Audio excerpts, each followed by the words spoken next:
Book of Heaven, Volume 18, November 19th, 1925. The divine will wants the company of the creature to be able to enrich her, instruct her, and give her the possession of the good which it makes known to her.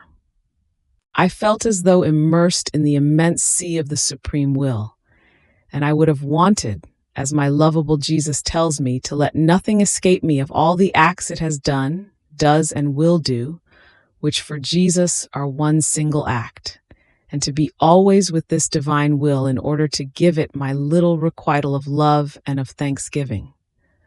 I would have wanted to at least make a long note of all the acts of this supreme will, in order to admire and praise what it can do, and to be always with it, never leave it alone.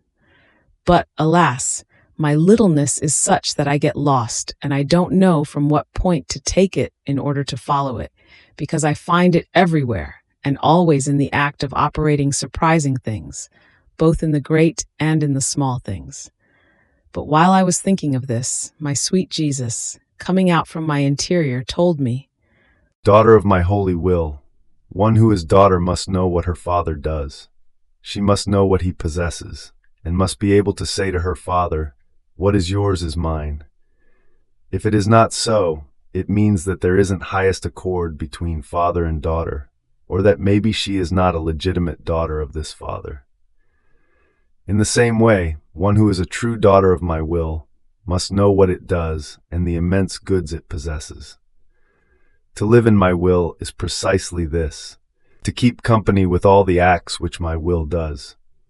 My will does not want to live isolated in the midst of creation, but wants the company of the creature, because of whom, because it loves her so much, it maintains the order of the whole creation and makes itself life of each thing.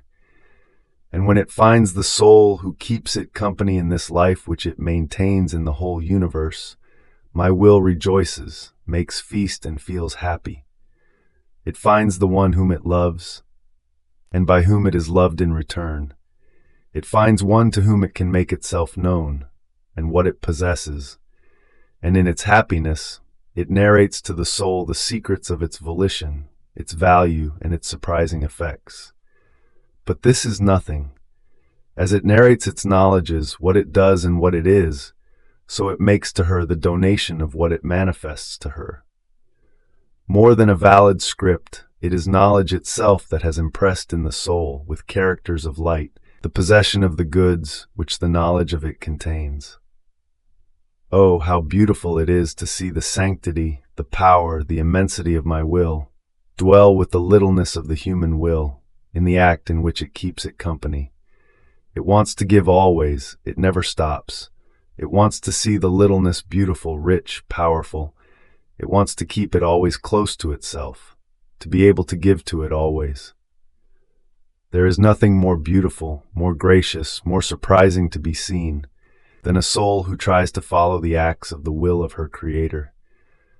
There is a continuous contest between them, a reciprocal love, a continuous giving and receiving. Oh, if you knew how rich you are! As many things as you know about my will, so many goods do you possess, and if you enumerate them, you will get lost and will remain drowned within them. Therefore, be attentive in following the acts of my will if you want to keep it continuous company.